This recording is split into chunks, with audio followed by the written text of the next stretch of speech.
Hi, I'm Fiona Sadler from Key 103 in Manchester, and recently I was lucky enough to wave off more than 3,000 of you at the Cancer Research UK's Shine event. And we've done the hard slog. It was an unforgettable evening, but I bet right now you want to know exactly where your hard-earned sponsorship money is going to be spent. Well, today I'm at the Paterson Institute for Cancer Research, which is right next door to the Christie here in Manchester. Here's a bit of a reminder of exactly what we got up to just a few weeks ago.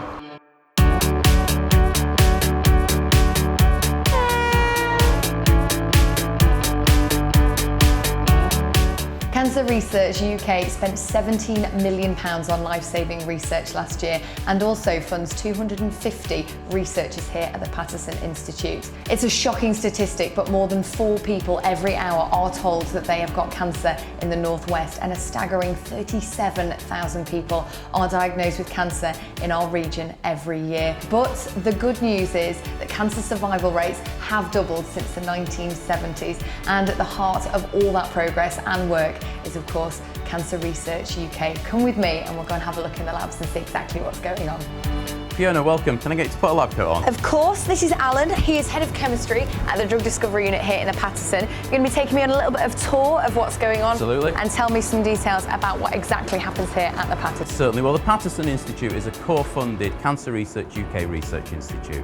We've got about 17 different groups working in the institute, and they're focusing on what causes cancer, why cancers grow, why certain cancers affect certain people.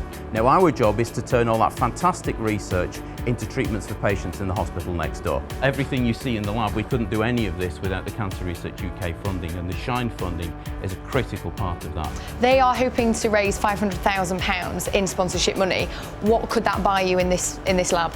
We've been really fortunate with the way that we work with our suppliers. They really understand the effort that goes into the fundraising for Shine and the other Cancer Research UK events. Actually, that £500,000 could buy almost all of the equipment we've got in the laboratory. So Alan, obviously you do this on a daily basis, you understand the technical lingo and the jargon, but for someone more like me, is there an easier way that you can describe what's going on? Absolutely. Chemistry is just like cooking. We mix, we stir, we heat. Rather than making a cake, we hopefully make new drugs at the end of it. These are our ingredients in these little bottles here. Now, one of the beauties of the science we do is we understand and we can predict how these ingredients will fit together to make the drug compounds we want to make. It's almost like Lego. We know how the bricks fit together. So here we are in the kitchen with Alan, aka Delia.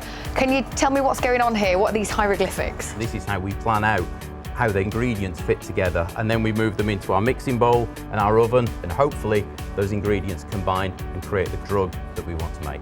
Obviously, if we're making a chocolate cake, how do we know it was a chocolate cake without actually eating it? We weigh it.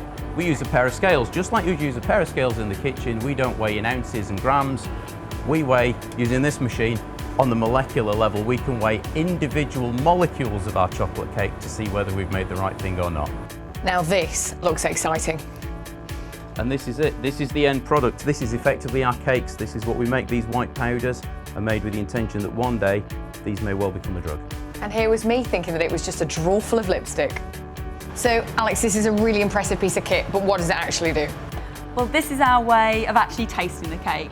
The smaller the slices that we can make, the more experiments we can get out in the same amount of time. In terms of the Shine Walk and the sponsorship money that's coming to us, how much would kind of, you know, the plates inside cost and things like that? Well, everything that we can get, we try and put it to the maximum use, and everything is invaluable to us. For example, what we do our experiments in, this could be £5, and we can do 384 reactions within this.